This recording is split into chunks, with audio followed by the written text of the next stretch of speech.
Hi, it's Gary. Welcome to today's video. Today, it's the Ask Me Anything for November of 2024. So I've picked 3 questions from the list of questions that I've got been building up that people are asking. So join me now and we'll jump on in.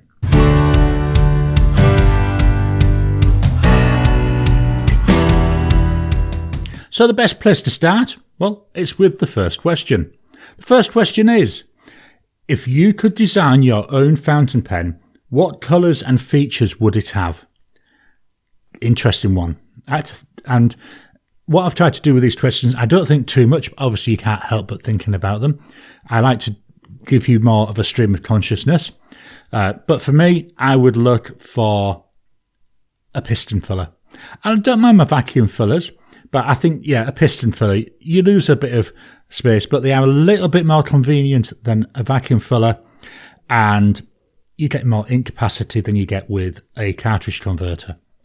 I'd also want a reasonable sized ink window, maybe an ink window at least 1 centimetre across, so you can get a good idea. And I'd like that ink window to be clear, completely transparent, not coloured, because again, I find that means I struggle to see the ink level. And with old man eyes, the larger something is, the better it is. In terms of section, I like the old style Leonardo sections.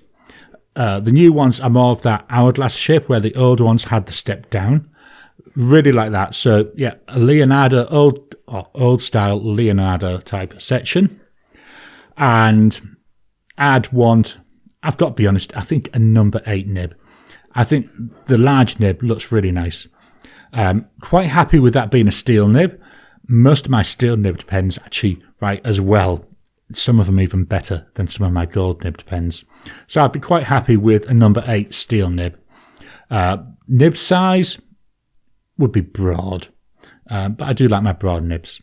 The cap, I'd like the cap to not have a clip, but maybe have a little roll stop so that I can put it down and not worry about it rolling off and dropping down on the floor. And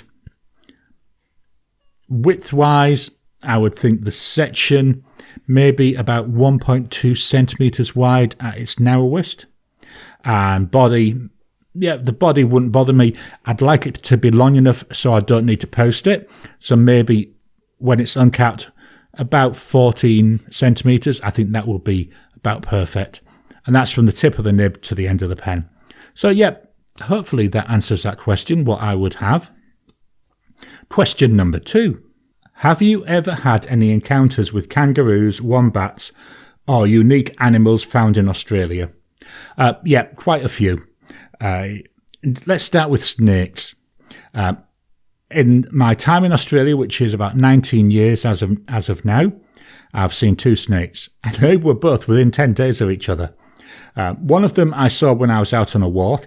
I might still have the photo. I'll dig through, and if I've got the photo, I will pop it in here.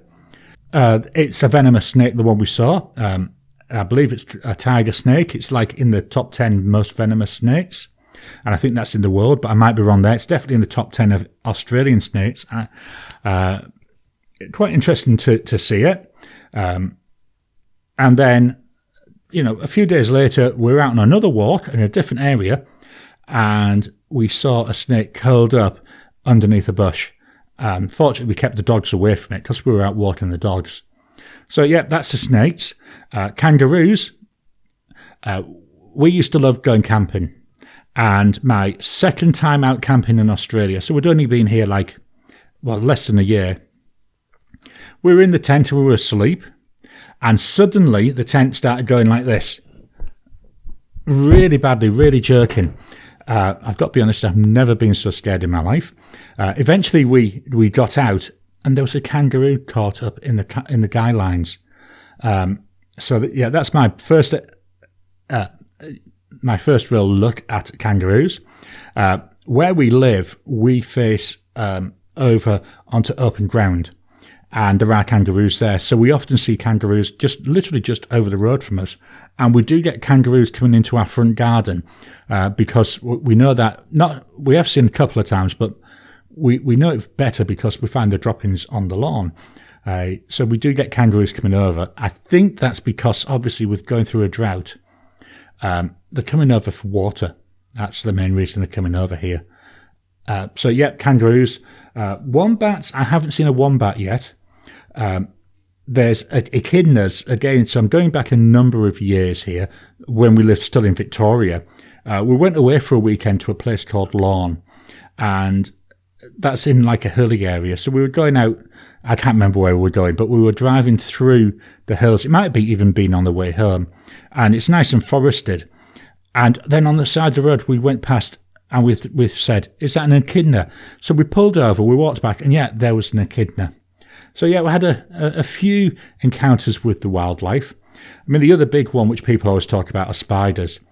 When we lived in Victoria, we had a lot of redback spiders, which are in the same family as black widows, I believe. And we had a lot of white-tailed or white-tipped spiders. The redbacks, they lived in the garage, never bothered us.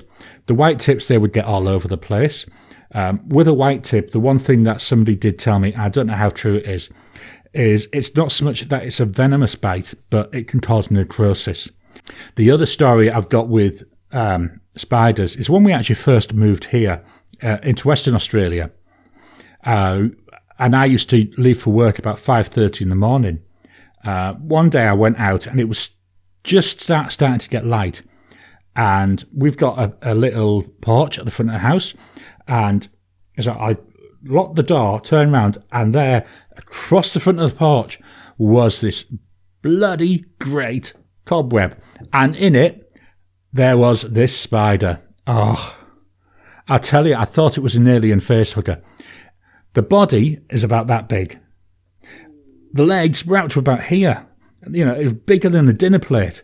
And I nearly had to go in and change my underwear. That's how bad it was. When I Googled it, obviously, later on, it's called a golden orb spider. Actually, not venomous. And they like to do that so they can get big nets, because they catch their prey overnight. Oh, but damn, I tell you, the first time you see one of those, after that, it didn't bother me. But the first time you see them, wow, that was a little bit of a shock. So yeah, they are really my experiences. The final question. What is your most favourite comfort book / series? So really, I've got two here. The one which you must probably all know about because I'm talking about on my lives a lot. That's the Terry Pratchett series. I just find they're nice, easy to read. You know, you can sit down, and most of the characters, it's like you're reading about old friends and you're joining in the adventures with them. I really find that really interesting. I'm just going to have a mouthful of juice. I am recording this after the live that we did on Sunday, so my throat is now starting to go a little bit on the dry side. So yes, Terry Pratchett. The other one, this is something I've been working through over a number of years because I don't often read them, but I read them when I fancy something a bit different, are Agatha Christie. So I've been slowly working through all the Agatha Christie books in order of publication. I'm about halfway through. The one I'm up to, I'm struggling to get. I can understand why, so I'm going to end up skipping it, is The Mousetrap. But slowly but surely, I've been working my way through them all. And again, absolutely loving it. They're simple, thin books. They're quick to read. I normally read them in about 3 or 4 days. They're enjoyable. You know, and again, most of the characters, because they're in multiple books, so you've got obviously the ones that everyone knows about. You've got Poirot, you've got Miss Marple. Then there's the lesser known ones. So you've got Harlequin, you've got Tommy and Tuppence, and Inspector Broad, I want to say. I forgot his name. But there are some characters, and you get to know them and really get to enjoy them. So, yeah, they're my favourite book series. I hope this is enjoyable for you. I hope you like the answers. I say that the wildlife one, yeah, there were some very scary things for me there. please let me know any further questions you'd like to be answered. I've got a list with about half a dozen, maybe 8 on there at the moment, but I'd love to get more. So please drop them down below in the comments or send them to me via an email. I'd love to get them so I can put them into a future video. Please hit the thumbs up button. Every time you like, every time you comment, just helps with the YouTube algorithm, although it doesn't help that much because these are going to be members only videos. So thank you all for your time, and I'll talk to you again soon.